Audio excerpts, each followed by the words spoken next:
When my daughter was born early, I wrote to my parents, "We're in the NICU. Please keep us in your prayers." Nobody responded. A week later, while eating alone in the hospital cafe, I saw 70 missed calls and a message from Dad. "Please pick up, it's serious." I finally did. I was 19 when I gave birth to my daughter 10 weeks early. Her name is Ava. She weighed barely over 2 pounds and looked more like a porcelain doll than a baby. Her lungs weren't fully developed, and they had to hook her up to machines just to keep her breathing. The doctor said things like, "touch and go," and "the next 48 hours are critical." I didn't sleep. I barely ate. I sat in that stiff vinyl chair next to her incubator for hours, whispering the same things over and over, that I was here, that she wasn't alone. The night she was born, I sent one message, just one.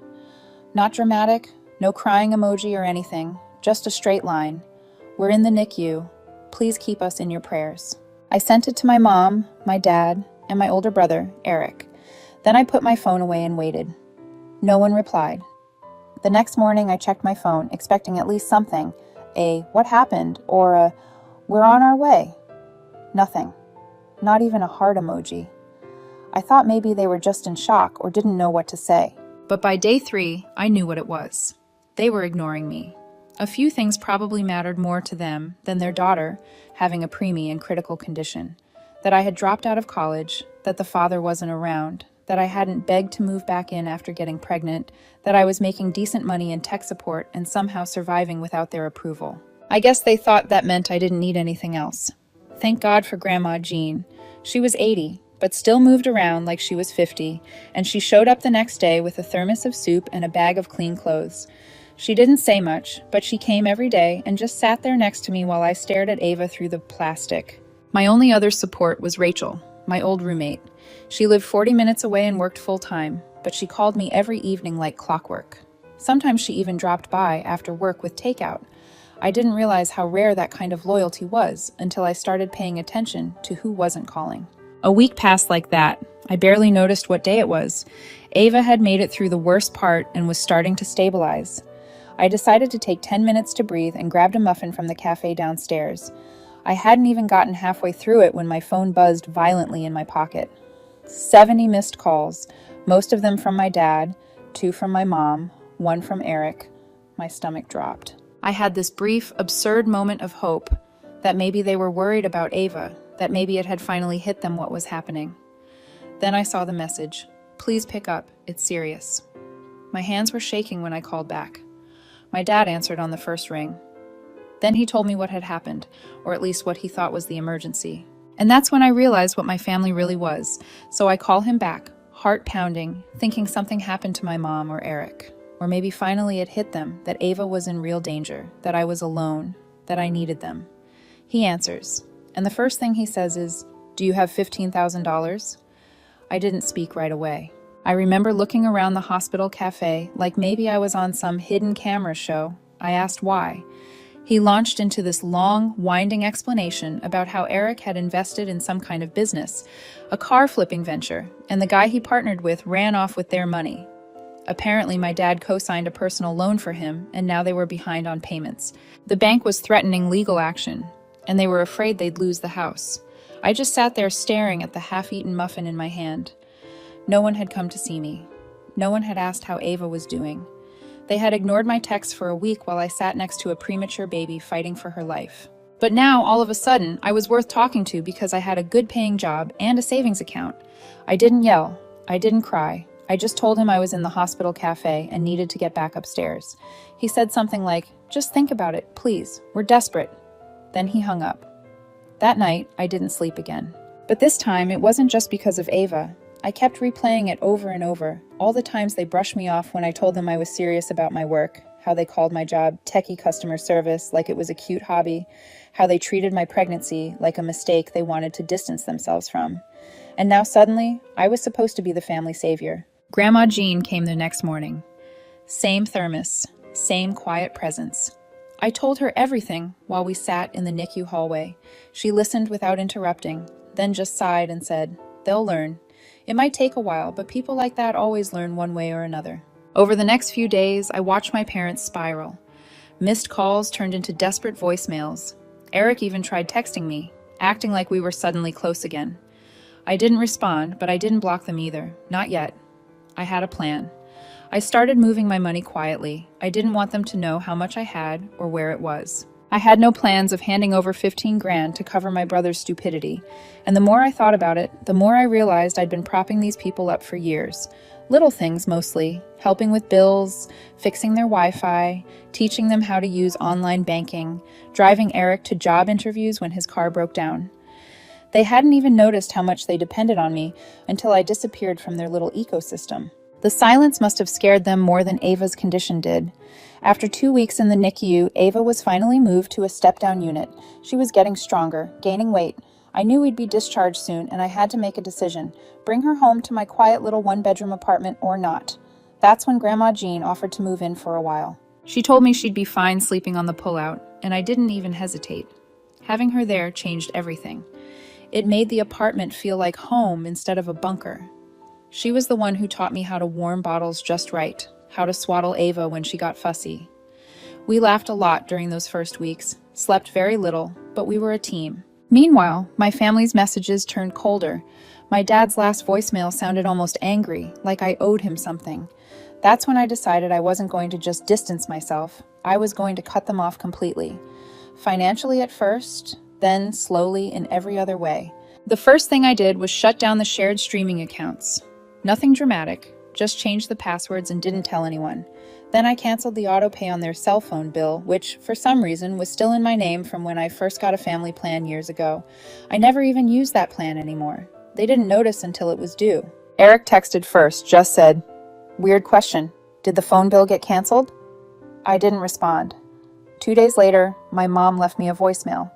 She said something vague about having noticed some changes and asked if everything was okay. That was rich. By then, Ava was finally home. She was still tiny and needed round-the-clock care, but having her in my arms without wires or machines was something I'll never forget. Grandma Jean was a rock. Every bottle, every diaper, every 3 a.m. meltdown, she was right there with me. And through it all, I didn't hear a single word from my dad until the next bill came due.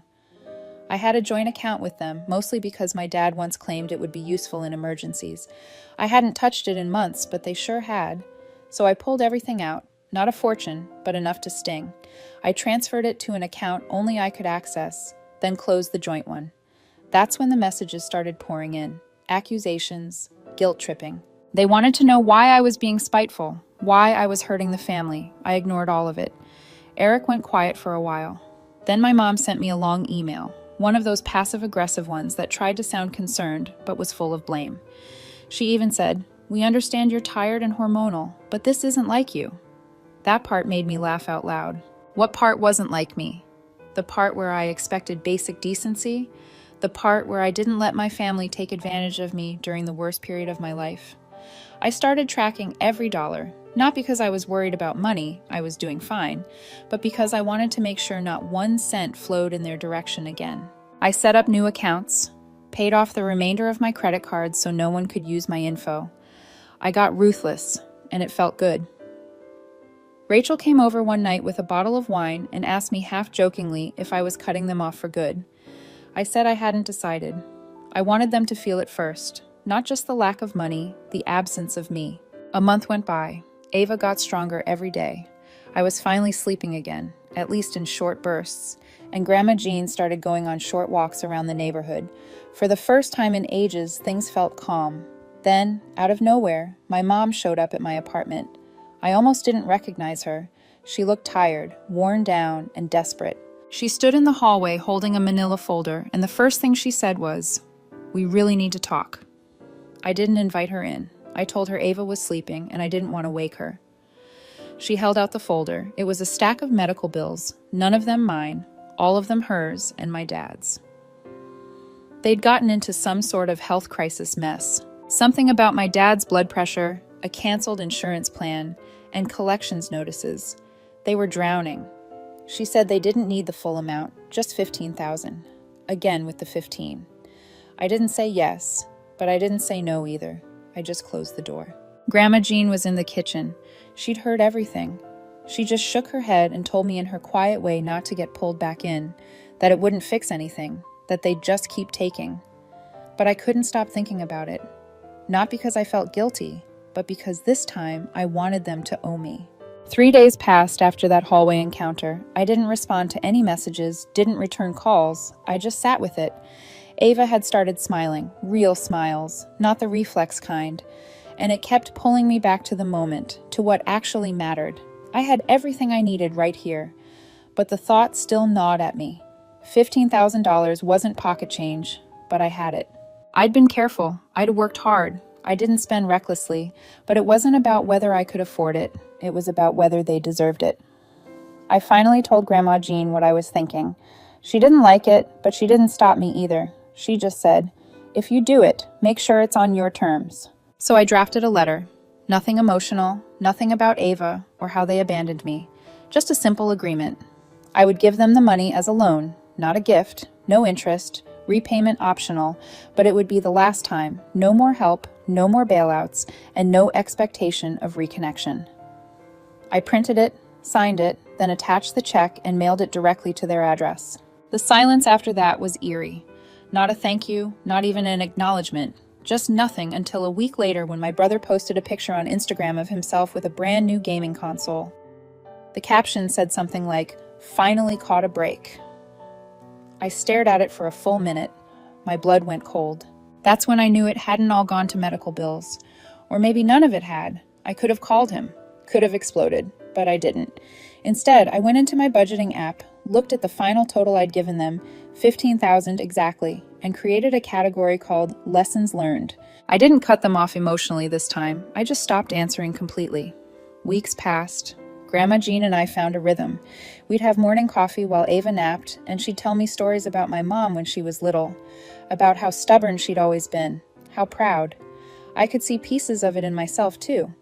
Though the difference was, I knew when to let go. Then came Ava's first trip outside the apartment, a short walk, a little sunlight, and right there, as I pushed her stroller through the park, I saw my dad sitting on a bench alone. He didn't see me, but I stood there and watched him for a moment. He looked smaller than I remembered, older, tired.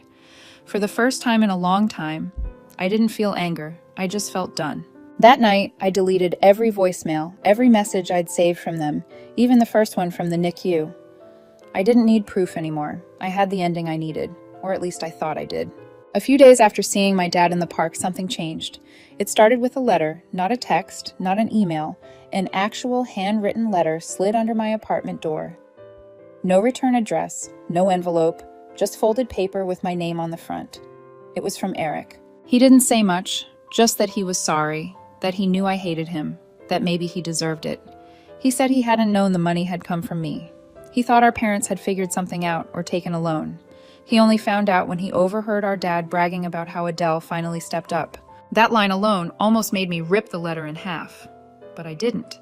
I read it twice, then tucked it away in the back of Ava's baby book. The next day, my mom called. I didn't answer. Then she texted, "Can we just come by and see her?" I stared at the message for a while. Then I did something I hadn't done in months. I called Rachel. She listened without interrupting, then said, "You can say no. But also, if you say yes, make sure it's for you and Ava, not them." So I said yes. One visit, an hour. They showed up on a Saturday afternoon. My mom brought a little stuffed giraffe and a bag of groceries, probably a peace offering. My dad didn't say much. He just stood in the corner staring at Ava like he didn't know what to do. She looked up at him from her bouncer, wide-eyed, and he actually smiled. A real one. The visit was awkward, stiff, but they didn't ask for anything. They didn't talk about money or what had happened. My mom just kept staring at Ava like she was trying to memorize her. Before they left, she said, "She's beautiful, and I'm sorry we weren't there." I didn't say anything. I didn't have to. Over the next few weeks, things started to shift fully. They didn't become perfect parents overnight, but they started calling, not to ask for things, just to check in. My mom dropped off frozen meals once. My dad asked if he could come help fix a cabinet door that had come loose. They didn't stay long. They didn't press for anything. And for the first time since I was pregnant, I didn't feel like a problem they had to solve. Still, I didn't let my guard down. I kept my accounts separate. I didn't offer help. I didn't mention how much I had in savings or how work was going. I kept my boundaries like walls. But I let them see Ava because she deserved a family, even if it was a broken one trying to tape itself back together. One night, after a particularly quiet visit, my dad pulled me aside before leaving. He looked uncomfortable, like the words physically hurt to say. "We failed you, Adele." That was it. No excuses, no justifications, just that. I didn't say I forgave him. I didn't know if I did, but I let him hold her for the first time that night, and that was enough for now. It was subtle at first, but something began to settle after that night.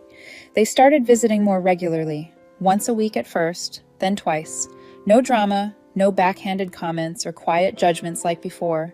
Just my parents sitting on the couch, awkwardly but consistently, trying to exist in this new version of our lives. My mom took to Ava quickly. She'd bring little outfits, most of them slightly the wrong size, but she meant well. She started texting me photos of clothes she saw in stores, asking if Ava needed anything. It was weird, like she was learning how to be a mom for the first time. My dad was slower. He'd sit in the armchair with his arms crossed for most of the visit, only softening when Ava made some noise or grabbed his finger. He didn't talk much, but he showed up, every time. Even Eric came once, alone. He brought a second-hand picture book and sat cross-legged on the floor, flipping through it with Ava like he actually wanted to be there. Before he left, he said, "Thanks for not throwing the letter back in my face." I didn't respond. I didn't need to. We both knew what it meant. Rachel noticed the shift too. She came over one evening holding Ava while I cleaned bottles and said, "So, what's going on with your family? Did they get body snatched?" We laughed about it, but the truth was, I didn't have an answer. Maybe it was guilt. Maybe they realized they pushed too far. Maybe they were just getting old and afraid of being alone. Or maybe, just maybe, Ava had become the one thing powerful enough to make them look past their own egos. But I still kept the walls up. I let them come over, but they didn't get access to my accounts. I shared pictures of Ava, not details of my bank balance. I never asked for anything, and I never offered either. One evening, my mom stayed after my dad left. Ava had just fallen asleep, and we sat in the kitchen drinking tea. She looked tired, not just physically, but deep in her bones, and said, "I still remember your text from the hospital. I read it 3 times and didn't know what to do. I thought if I ignored it, it would be less real." I didn't respond right away. I just let the silence stretch. Then I said, "It was real the whole time." She nodded. "I know. I just didn't want to face what a terrible mother I'd been." There was nothing satisfying about hearing that. No rush of vindication, just quiet acknowledgement of what I already knew. Still, it was something. That night after she left, Grandma Jean came into the kitchen and hugged me for a long time. She didn't say anything, just held on like she'd been waiting for me to exhale. By the time Ava turned 6 months, things had shifted into a rhythm I never expected. My parents visited twice a week, sometimes more. They never asked for money again. They brought diapers, small things, whatever they could manage. Eric came by occasionally. He even fixed a leaky faucet without me asking. I wouldn't call it a good relationship, but it was functional, peaceful. I no longer felt like I owed them anything, and for once, they weren't asking. The revenge had already happened, not in some big explosive way, but in the quiet fact that they came back when they needed me and stayed when I didn't need them anymore. Now they were showing up for Ava, and in some twisted way, that was the most satisfying revenge of all, turning the daughter they once ignored into the one person they couldn't afford to lose.